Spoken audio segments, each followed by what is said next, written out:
আজকে যারা আসছে এখানে বা এর পরেও আসবে জুমার দিনে, আপনি এদেরকে 5 ওয়াক্ত নামাজে পাবেন। তাহলে যারা 5 ওয়াক্ত নামাজ পড়তেছে না, জুমার নামাজটাকেই দিন মনে করে, তাহলে এই মুসলিম মার না খেলে কে মার খায়?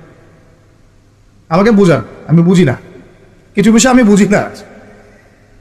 আবার যারা নামাজ পড়ে তাদের আখলাক, ব্যক্তিত্ব, আখলাক, চরিত্র, সুন্নতের জীবনযাপন, আমরা বলি না সুন্না মাফিক জীবনযাপন, রাসূলের সুন্না মাফিক জীবনযাপন, কতজনের মধ্যে চেহারা, সুরতে, পোশাকে, আশাকে, কথাবার্তায় সুন্নত আছে। তো যে জাতি তার নবীর সুন্নত ভুলে যায়, সে জাতি কিভাবে বিশ্ব শাসন করবে আর কেন সে মায়ের খাবে না, আমাকে বোঝান সম্ভব? তাহলে প্রথম নসিহতটা ভাই, পড়াশোনা করতে হবে। আর পড়াশোনা শুরু হবে কোন কিতাব থেকে? তাড়াতাড়ি কোরআন পড়া শুরু করেন, হাতে সময় কম, তাড়াতাড়ি শুরু করেন।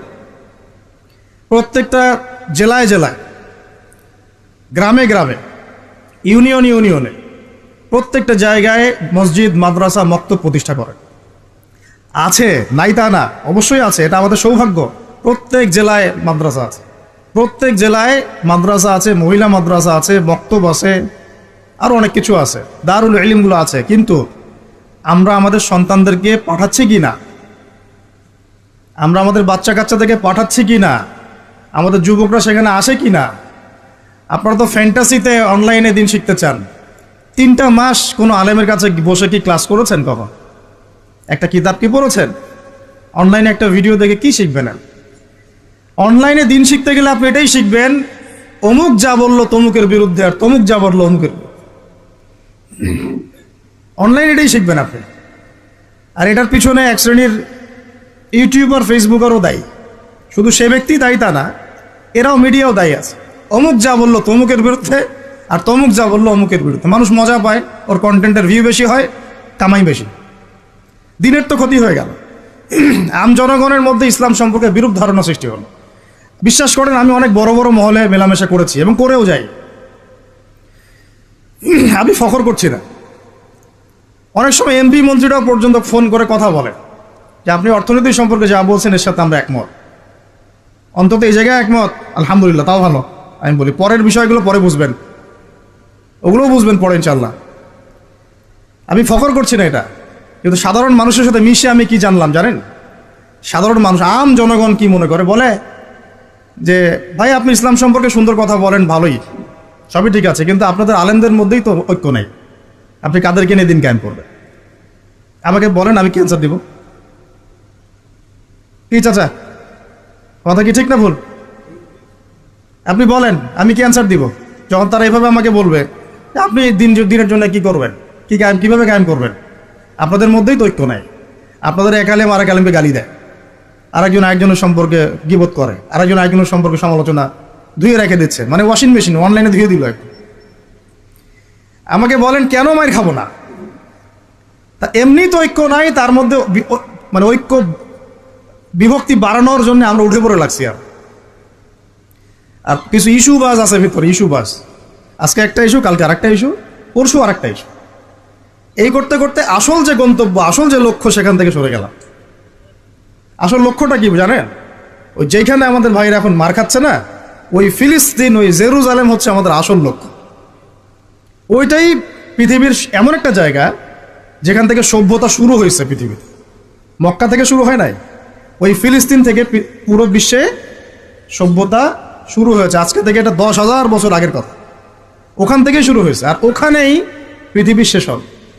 ওইখানেই যতক্ষণ পর্যন্ত ঈসা আলাইহিস সালাম না আসছেন এবং ইসলামী খেলাফত আবার কায়েম না করছেন, কিয়ামত হবে না। এই যে আসল জায়গাটা থেকে আমাদেরকে সরাই দেওয়া হয়েছে না? কয়জন ভাবে এটা নিয়ে? কয়জন জানে বা এটা নিয়ে? জানেই বা কয়জন?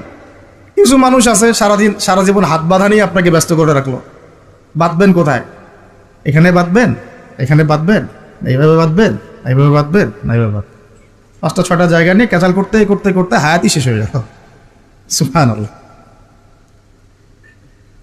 মনে করেন এক ভাইয়ের হাত নাই, এইভাবে দাঁড়া নামাজ পড়তেছে, নামাজ হবে না? হবে না? আমার হাত আছে, আমার এখানে একটা ফোড়া উঠছে, মনে করেন সত্যি সত্যি উঠছে, এটা মিথ্যা বলছি না, তা আমি এভাবে নামাজ পড়তে হবে কি না? হবে না? হাত বাঁধেই নাই সে, হবে না হবে না?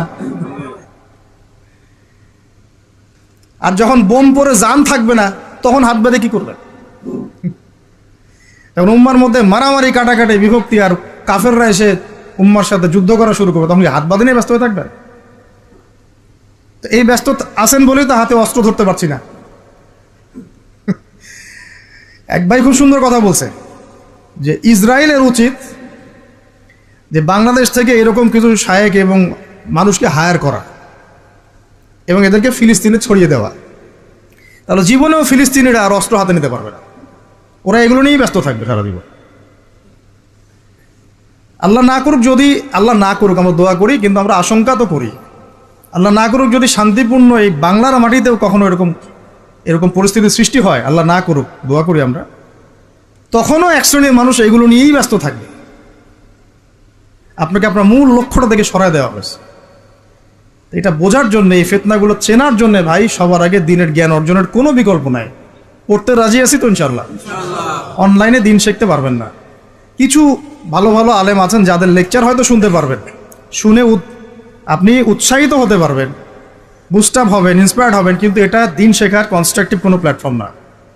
আপনাকে খাতা কলম নিয়ে ওই স্কুল কলেজের মতোই আলেমদের কাছে আসতে হবে, সিলেবাস রেডি করতে হবে, সিলেবাসে পড়তে হবে, পড়ার জন্য জায়গা দরকার, মাদ্রাসা দরকার, মসজিদ দরকার, মক্তব দরকার, এগুলো আপনাদেরকে করতে হবে। আর যেখানে আছে সেগুলোকে আবাদ করতে হবে। যেমন মসজিদ করেছেন, আবাদ করেন এটাকে। মসজিদ মানে নামাজ পড়ে দরজা বন্ধ করে রেখে দিব, এর নাম মসজিদ? মসজিদ মানে এখান থেকে দিনের দাওয়াতটা ছড়াবে, দিনের শিক্ষাটা ছড়াবে, তাই নয় কি? আল্লাহ রসুল কি মসজিদ সাল্লাল্লাহু আলাইহি ওয়াসাল্লাম মসজিদ প্রতিষ্ঠা করে শুধু নামাজের সময় খুলতেন আর নামাজের পরে বন্ধ করতেন? নাকি 24 ঘন্টা এখানে ইবাদত, আমল, তাজকিয়া, জিকির, আজকার হতো না? এখনো তো মদিনায় হয়। মক্কা মদিনায় কি এখনো বন্ধ থাকে 1 মিনিটের জন্য? এখানে দার্স হচ্ছে, ওইখানে নামাজ হচ্ছে, ওইখানে আলোচনা হচ্ছে, চলতে থাকে সব সময়। এটা হলো মসজিদের ফাংশন। এই মসজিদ আবাদ করেন, মাদ্রাসাগুলো আবাদ করেন, আপনার ছেলেকে মসজিদে পাঠান, মাদ্রাসায় পাঠান, মক্তবে পাঠান। ইয়াং জেনারেশন স্পেশালি আপনারা সিলেবাস ভিত্তিক পড়াশোনা করেন। এই ফ্যান্টাসি দিয়ে কিচ্ছু হবে না, আবেগ দিয়ে, ফ্যান্টাসি দিয়ে কাজের কাজ কিছু হবে না। খুব আবেগ লাগতেছে, খুব কষ্ট হচ্ছে আমার ফিলিস্তিনের জন্যে, খুব কষ্ট হচ্ছে পুরো বিশ্বের প্রেক্ষাপটে মুসলিমদেরকে দেখে, কিন্তু আপনি তো ইসলাম সংশোধনের দিকে আসছেন না।